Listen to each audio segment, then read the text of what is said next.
here is a 36 volt 500 watt controller.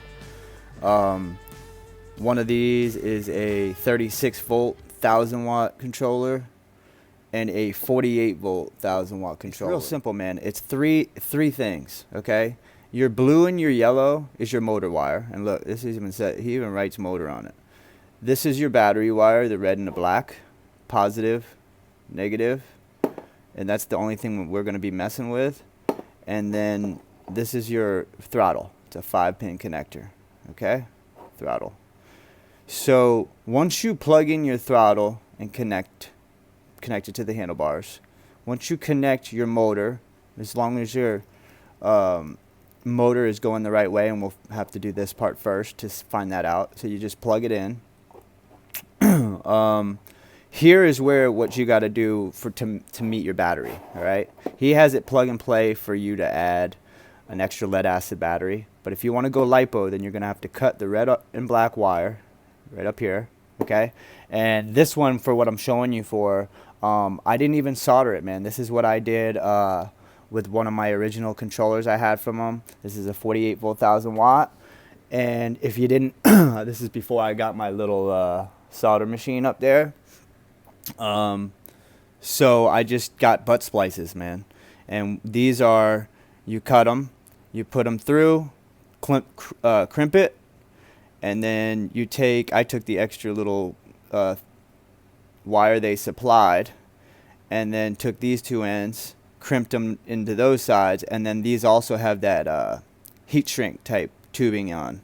I forget what it's exactly called, but anyway, heat shrink tubing, and it shrinks around it and melts around it, so it's pretty solid connection. This is how I would do it if I didn't have solder or I didn't know how to solder, but obviously soldering is better.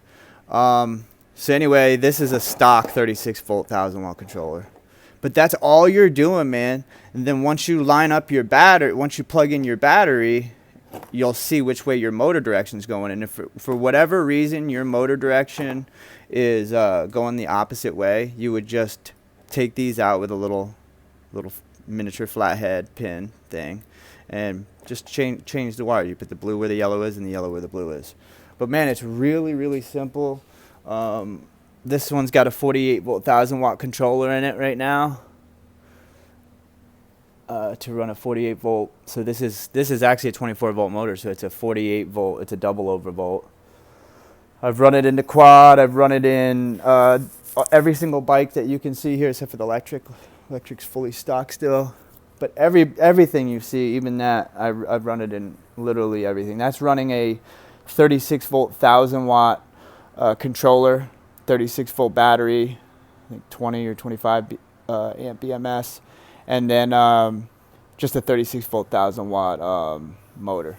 So anyway, I just wanted to just quickly show y'all, man. It's that simple. All right, you just got you just got your controller in. All right, you just got your controller. Here's your throttle. Here's your throttle. Boom. This is gonna plug into right here. So that one will plug into there. Boom. That's your throttle. Your throttle is taken care of. That's it. That's all you got to do. There's no wiring. You just plug and play with that. Your motor will plug into the motor where you got it in your unit. This will be cut. This will be cut at the red and black, and you're going to solder these two wires together, and that's it, man, to match your battery. And no matter what battery you want to use, you don't have to use the battery I use. You could use any battery you want, whatever you're comfortable with, or do your research and figure it out. Boom, that'll plug into the battery. That's plugged into the motor. This is plugged into the throttle.